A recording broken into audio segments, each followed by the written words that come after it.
जैसा कि आप लोगों ने टीवी सीरियल में देखा होगा कि जब कर्ण द्रोणाचार्य के पास धनुर्विद्या की प्राप्ति के लिए जाता है तो द्रोणाचार्य कर्ण को शिक्षा देने से मना कर देते हैं। उसके बाद वो परशुराम के पास जाता है और धनुर्विद्या प्राप्त करता है। तो ये आधी सच्चाई है। पूरी सच्चाई क्या है मैं आज आपको बताने वाला हूँ। कर्ण क्यों परशुराम जी के पास गया और गुरु द्रोणाचार्य ने कर्ण को शिक्षा दिया या नहीं दिया। तो चलिए स्टार्ट करते हैं।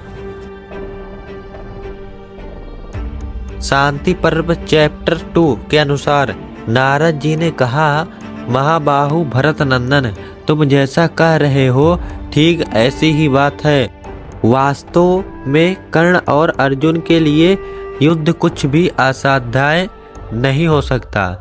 अनज्ञात देवताओं की गुप्त बात है जिसको मैं तुम्हें बताने जा रहा हूँ। महाबाहो पूर्व काल इस यथावत वृत्तांत तुम ध्यान देकर सुनो। प्रभो, एक समय देवताओं ने यह विचार किया कि कौन सा ऐसा उपाय है जिससे भूमंडल का सारा क्षत्रिय समुदाय शास्त्रों के आघात से पवित्र हो, स्वर्गलोक में पहुंच जाए। यह सोचकर उन्होंने सूर्य द्वारा कुंती गर्भ से एक तेजस्वी बालक उत्पन्न कराया जो संघर्ष का जनक हुआ। यहाँ पर ध्यान देने की बात यह है कि देवताओं ने यह विचार किया था जिससे भूमंडल का सारा क्षत्रिय समुदाय यानी कर्ण का जन्म क्षत्रिय समुदाय को खत्म करवाने के लिए हुआ था।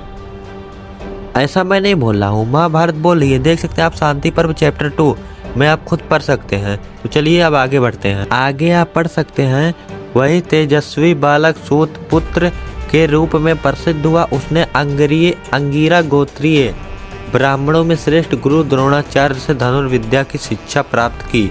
अब कुछ लोगों के प्रश्न होंगे कि तो वो परशुराम के पास क्यों गया। चलिए ये भी देख लेते हैं। यहाँ पर आप देखिए, राजेंद्र व भीमसेन का बल, अर्जुन की फुर्ती, आपकी बुद्धि, नकुल और सहदेव की विनय, गांडीवधारी अर्जुन की श्री कृष्ण के साथ बचपन से ही मित्रता थी तथा पांडव पर प्रजा का अनुराग देखकर चिंतागमन हो चलता रहता था। ये कर्ण की बात हो रही है कि वो इतने लोगों से जलता रहता था।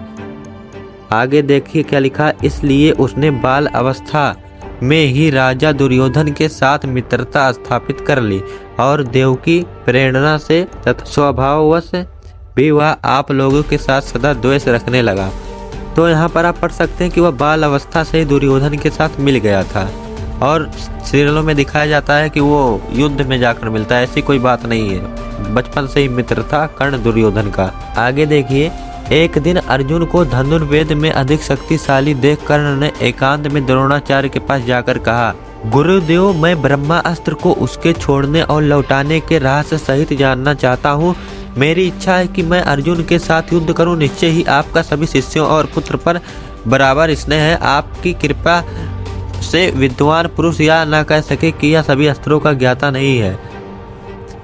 द्रोणाचार्य कर्ण की दुष्टता को समझकर बोले, मतलब वो समझ गए कि कर्ण ब्रह्मास्त्र का ज्ञान क्यों चाहता है, क्योंकि वह पांडवों को हराना चाहता था और इसीलिए वह चाहता था।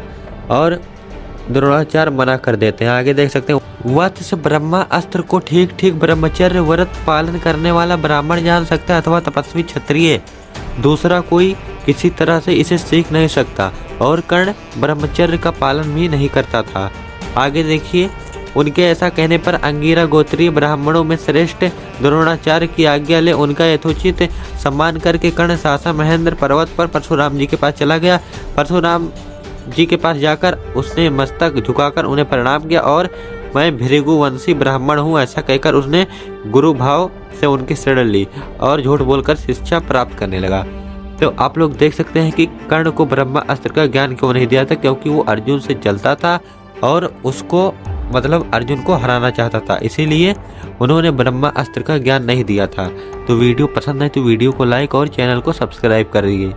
तो चलिए मिलते हैं अगली वीडियो में।